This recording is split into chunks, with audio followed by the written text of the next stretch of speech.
What really happened on the 6th of March 1831? Come with me and let's find out. Really, matey? Let's go. That was the date on which Edgar Allan Poe was dismissed from West Point Military Academy after a court-martial found him guilty of gross misconduct. Poe had only joined the academy to be with his best friend and blue-eyed hero, my great-great-great-grandfather, Macabre Delaney. Delaney wanted to be a sharpshooter and Poe wanted to eat military toothpaste, and he could do both at West Point, so everything was grand, until Delaney fell in love with a woman called Helen. Poe didn't like that, and because Helen ran the kitchens in the academy, Poe started calling her Mrs. Pots and Pans, until Delaney told him to stop. He told him to keep his beak out of the matter if he didn't want it broken off his face, and Poe started to sulk. Delaney tried to apologise, saying it was just his hot Irish blood, but Poe was already up in a tree with a big bag of shells and he was throwing them everywhere.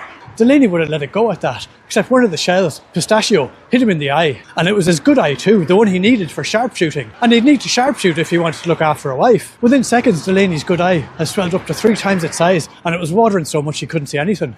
By the time he could see again, Poe had fled the academy, running so fast that all his clothes flew off him except for his belt. Delaney gave chase. Delaney chased Poe all around the world, from America to Moldavia, and all the way back to America. Delaney wrote to Helen wherever he went, but she never wrote back, until finally Delaney caught up with Poe in the City in the Sea in California.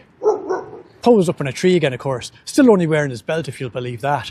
So Delaney snuck up on him from behind and tugged on his legs until he came tumbling out of the tree like a mad squirrel. Caught on the ground, Poe begged for mercy, and because they were friends, Delaney showed it to him. He only gave him a little bit of a kicking, but he wasn't happy, because his eye had kept swelling all this time, and by now it was bigger than his whole head.